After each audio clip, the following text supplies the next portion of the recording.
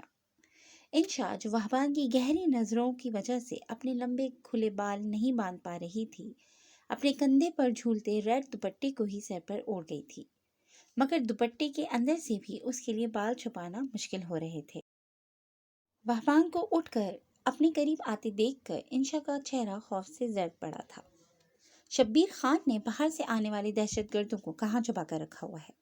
مجھے ہر بات سچ سچ بتاؤ، ورنہ تمہیں اپنے ساتھ اٹھا کر لے جانے میں مجھے زیادہ دشواری پیش نہیں آئے گی۔ وہبان نے اس کی کلائی دبوچ کر اپنے مقابل کرتے دھمکی دی تھی۔ وہبان کی گرم سانسوں اور جارحانہ گرفت سے انشا کی حالت غیر ہوئی تھی، مگر انشا ابھی بھی کچھ اگلنا نہیں چاہتی تھی۔ اسے نفی میں سر ہلایا تھا۔ اسے یقین نہیں تھا کہ اس آدمی کو ساری معلومات دے کر وہ ٹھیک کرے گی یا غلط۔ وہبان سمجھ گیا تھا کہ یہ لڑکی اس کی سوچ سے بھی زیادہ تیز ہے۔ جتنی معصوم وہ دکھائی دیتی تھی اتنی تھی نہیں۔ اسے اپنے طریقے سے ہی اب اس سے سب کچھ اگلوانا تھا۔ وہبان اسے آزاد کرتا اس کی الماری کی جانب بڑھا تھا، جہاں اس نے انشا کو اپنے اسکیچز چھپاتے دیکھا تھا۔ انشا کی آنکھیں غیر یقینی سے پھٹی تھیں۔ اس کے اس خفیہ لاکر کے بارے میں تو کوئی بھی نہیں جانتا تھا۔ اس کو ساری انفارمیشن دینے والا اس کا خیر خواہ بھی نہیں۔ وہبان نے اپنے دونوں اسکیچز اس کے سامنے رکھے تھے۔ میں بہت اچھے طریقے سے جانتا ہوں کہ تم وہی لڑکی ہو جو اس دن تھانے کے باہر فقیرنی کے روپ میں بیٹھی دوسروں کی آنکھوں میں دھول جھونک رہی تھی۔ وہبان اس پر ابھی ظاہر نہیں کرنا چاہتا تھا کہ اس نے اس کی گردن میں چپ لگا رکھی ہے، اس لیے وہ دوسرے طریقوں سے اس سے سچ اگلوانے کی کوشش کر رہا تھا۔ بولو جلدی، اگر میں چاہوں تو ایک سیکنڈ بھی نہ لگے تم سے سب کچھ اگلوانے کو۔ میری دی جانے والی اس مہلت کا فائدہ مت اٹھاؤ۔ وہبان اس کے قریب آیا تھا۔ یہ سچ تھا، اس کا اختیار کیے جانے والا طریقہ انشا سہ نہ پاتی۔ اگر یہاں کوئی مرد ہوتا تو وہ اب تک وہبان کے آگے سب کچھ گل چکا ہوتا۔ ہاں میں بول سکتی ہوں، مگر میں کسی کے بھی بارے میں کچھ نہیں جانتی۔ انشا نے آخر کار اپنی دلکش آواز وہبان کے کانوں تک پہنچا ہی دی تھی، مگر اس کا ضدی لہجہ وہبان کو غصہ دلا گیا تھا۔ مجھے سختی پر مجبور مت کرو۔ وہبان کا دماغ گھوم چکا تھا۔ وہ انشا کی کلائی دبوچ کر اس کی کمر کے پیچھے موڑتا دبے غصے میں غرایا تھا۔ اس کی سخت گرفت پر انشا کو اپنا بازو ٹوٹتا ہوا محسوس ہوا تھا۔ اس کی آنکھوں سے آنسو نکلتے دیکھ کر وہبان نے اسے آزاد کر دیا تھا۔ یہ لڑکی اسے کچھ نہیں بتانے والی تھی۔ اسے 100% یقین نہیں تھا کہ اس لڑکی کے پاس کچھ ہے بھی یا نہیں۔ بنا کسی ثبوت کے وہ اس کو ٹارچر نہیں کر سکتا تھا، نہ ہی اس کی فیلڈ میں عورتوں کے ساتھ ناروا سلوک کرنے کی اجازت تھی۔ اپنا منہ بند رکھ کر تم بھی ان ظالموں کے گناہوں کی برابر کی شریک بن رہی ہو، جس کی سزا تو میں تمہیں عنقریب دے کر رہوں گا۔ وہبان اس کی جانب قہر برساتی نظروں سے دیکھتا واپسی کے لیے پلٹا تھا۔ انشا اپنی جگہ ساکت کھڑی اسے خاموش نظروں سے دیکھ رہی تھی۔ اسے یہ چوڑے سینے اور گہری آنکھوں والا شخص کہیں سے بھی بلیک ایگل یا شبیر خان کا آدمی نہیں لگا تھا۔ اس کا دل کہہ رہا تھا کہ وہ اس پر ٹرسٹ کر سکتی تھی۔ رکو! اس سے پہلے کہ وہ باہر نکلتا، انشا کی پکار نے اس کے قدم روک دیے تھے۔ آصفہ گھوڑے گدھے بیچ کر گہری نیند سو رہی تھی جب اس کے موبائل کی عجیب و غریب رنگ ٹون بج اٹھی تھی۔ آصفہ شاید دنیا کی واحد لڑکی ہی تھی جو اپنی رنگ ٹون میں کسی سافٹ سے میوزک کی بجائے جانوروں کی آوازیں لگاتی تھی، جسے سن کر آس پاس موجود لوگوں کی ایک بار تو جان ہی نکل جاتی تھی۔ اونچے سروں میں بجتی گھوڑوں کی آواز پر آصفہ کو تو کوئی فرق نہیں پڑا تھا، مگر اس کے ساتھ سوئی ہوئی ہنا کی نیند ٹوٹ چکی تھی۔ وہ جھٹکے سے اٹھ کر کمرے میں چاروں طرف نظریں دوڑاتے غائب دماغی سے گھوڑے کو تلاش کرنے لگی تھی۔ جب کچھ دیر کے بعد ہوش میں بیدار ہوتے اس کا دھیان اپنے ساتھ سوئی آصفہ پر گیا تھا، جس کے تکیے کے قریب سے یہ ساری آوازیں آ رہی تھیں، مگر اسے ذرا بھی فرق نہیں پڑا تھا۔ آصفہ کی بچی، اٹھو اور بند کرو اپنا موبائل۔ میری نیند کا ستیہ ناش کر کے رکھ دیا ہے تم نے، اور اوپر سے دل الگ جگہ پر نہیں آ رہا۔ ہنا نے اسے بازو سے پکڑ کر جھنجھوڑ دیا تھا۔ کیا ہوا؟ آصفہ اس اچانک افتاد پر ہڑبڑا کر اٹھ گئی تھی۔ رات کے 12 بجے تمہارا فون پاگل کی طرح بج رہا ہے۔ ہنا نے اسے کھا جانے والی نظروں سے دیکھتے اس کا دھیان موبائل کی جانب مبذول کروایا تھا۔ اوہ، آصفہ کی توجہ اب اپنے موبائل کی جانب گئی تھی۔ یہ تو حناز سر کی کال ہے، وہ مجھے کیوں اس وقت کال کر رہے ہیں؟ آصفہ موبائل ہاتھ میں لیے حیرت سے بولی تھی، جہاں حناد کی کال ایک بار بند ہو کر دوبارہ آنا شروع ہو چکی تھی۔ میں نے کہا تھا نا تمہیں یہ بندہ ٹھیک نہیں ہے۔ اس ٹائم کون سا باس کال کرتا ہے بھلا اپنی سیکٹری کو؟ مگر تم پر نہ جانے کیوں اچانک پیسے کمانے کا بھوت سوار ہو گیا ہے۔ ہنا اس کی جانب خفگی بھری نظروں سے دیکھتے ہوئے بولی تھی، جس کے بہت بار انکار کرنے کے باوجود آصفہ یہاں جاب کرنے کی اپنی ضد پر اڑی رہی تھی۔ تم تو چپ کرو یار، اس وقت میرے الٹے دماغ والے باس کو اچانک کیا کام پڑ گیا مجھ سے؟ آصفہ اسے چپ رہنے کا اشارہ کرتی کال پک کر گئی تھی۔ کال کیوں نہیں اٹینڈ کر رہی تھی میری؟ حناد اپنے مخصوص سرد لہجے میں بولتا لمحے بھر کو آصفہ کو خوفزدہ کر گیا تھا۔ سر میں سو رہی تھی۔ آصفہ کا دل تو کوئی اور جواب دینے کو چاہا تھا، مگر مقابل موجود جلاد کے خوف کی وجہ سے خود پر ضبط کر گئی تھی۔ میرا ڈرائیور تمہارے گھر کے باہر کھڑا ہے، اگلے 15 منٹ کے اندر اندر تیار ہو کر نیچے پہنچو، ہمیں ایک پارٹی میں جانا ہے۔ تم میری پی اے ہو اس لیے میرے ساتھ چلو گی۔ حناد کے اگلے الفاظ آصفہ کے 14 طبق روشن کر گئے تھے۔ کیا سر، اس وقت؟ آصفہ یہ سوال کرتے ہکلا گئی تھی۔ بھلا یہ کون سا ٹائم تھا پارٹی کا؟ اس کے ساتھ کان لگا کر اس کی بات سنتی ہنا نے اسے صاف انکار کرنے کا اشارہ کیا تھا۔ تمہیں ایک بار کا کہا سمجھ کیوں نہیں آتا؟ حناد محتشم اس سے زیادہ نرمی کا مظاہرہ نہیں کر سکتا تھا۔ اگر اسے اس لڑکی کی اپنے کام میں اتنی ضرورت نہ ہوتی تو وہ ایسی امیچیور لڑکی کو کبھی اپنے قریب نہ رکھتا۔ I'm sorry سر، میں رات کے اس پہر بالکل بھی کسی پارٹی میں نہیں جا سکتی تھی۔ اگر آپ کی جاب پر ایسے ہی کام ہے تو مجھے یہ جاب بالکل بھی نہیں کرنی۔ ہنا کی ہمت دلانے پر آصفہ مضبوط لہجے میں اسے اپنا جواب سنا گئی تھی۔ محترمہ، یہ تو آپ کو جاب کے کانٹریکٹ پیپرز پر سائن کرنے سے پہلے سوچنا چاہیے تھا۔ تم میرے ساتھ 6 ماہ کے لیے کام کرنے کا کانٹریکٹ کر چکی ہو۔ اگر تم نے یہ جاب اس سے پہلے چھوڑی تو تمہیں مجھے 1 ہفتے کے اندر اندر 5 کروڑ کی رقم ادا کرنی ہوگی۔ حناد بہت سکون سے بولتا آصفہ کے ساتھ ساتھ ہنا کے بھی ہوش اڑا گیا تھا۔ دونوں نے پھٹی پھٹی نظروں سے ایک دوسرے کو دیکھا تھا۔ جو کہا ہے وہ فوراً کرو ورنہ تمہارے لیے ہی مشکلات بڑھیں گی۔ حناد اپنی بات کہہ کر فون بند کر چکا تھا، جبکہ آصفہ سر دونوں ہاتھوں میں تھامے حیران پریشان سے ہنا کو دیکھ رہی تھی۔ اب میں کیا کروں؟ آصفہ روحان سی آواز میں بولی تھی۔ کسی بات کی ٹینشن نہ لینے والی لڑکی اپنی عزت کے خوف سے پریشانی بھرے لہجے میں بولی تھی۔ اب ہونا کیا ہے؟ جو کہہ رہا ہے وہ کر۔ یہ آدمی بہت خطرناک ہے آصفہ۔ تم کانٹریکٹ پیپر پر سائن کرنے سے پہلے ایک بار مجھ سے پوچھ تو لیتی۔ ایسے لوگ اتنی آسانی سے جان نہیں چھوڑتے۔ ہنا کی حالت بھی آصفہ جیسی ہی تھی۔ میں بھی چلوں تمہارے ساتھ؟ ہنا کو اس وقت یہی سمجھ میں آیا تھا، پاگل ہو کیا؟ دونوں ایک ساتھ مصیبت میں پھنسے جا کے۔ آصفہ انکار کرتی بیڈ سے اٹھی تھی۔ اس نے بنا کپڑے چینج کیے الماری سے اپنا سیاہ گاؤن نکال کر اوپر پہن لیا تھا، جو وہ کالج ٹائمز میں پہنتی آئی تھی۔ پرپل کلر کے اسکارف سے حجاب کرتے وہ میک اپ سے آری چہرے کے ساتھ جانے کو ریڈی تھی۔ اسے اپنا یہ رفسہ حلیہ رات کے اس پہر جانے کے لیے بالکل مناسب لگا تھا۔ فکر مت کرو، میں اپنی اتنی حفاظت کرنا تو جانتی ہی ہوں۔ یہ حناد محتشم بہت ہی غلط لڑکی سے الجھ رہا ہے۔ شاید یہ سمجھتا ہے ہر لڑکی کمزور اور نازک ہوتی ہے، مگر میں نے اس کے ناک میں دم کر کے نہ رکھ دیا تو میرا نام بھی آصفہ سلطان نہیں۔ آصفہ ایک عزم سے کہتی روم سے نکل آئی تھی۔ ہنا اسے واپس اپنی شیرنی والے موڈ میں آتا دیکھ کر کافی حد تک مطمئن ہو چکی تھی۔ انہوں نے ہمیشہ زندگی میں اکیلے چلنا سیکھا تھا۔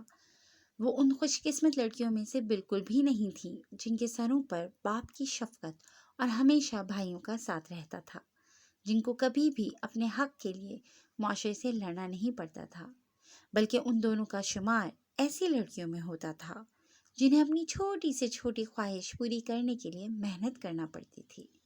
اسی چیز نے انہیں اتنا مضبوط کر دیا تھا کہ اب وہ ہر طوفان کا سامنا کر سکتی تھیں۔ وہبان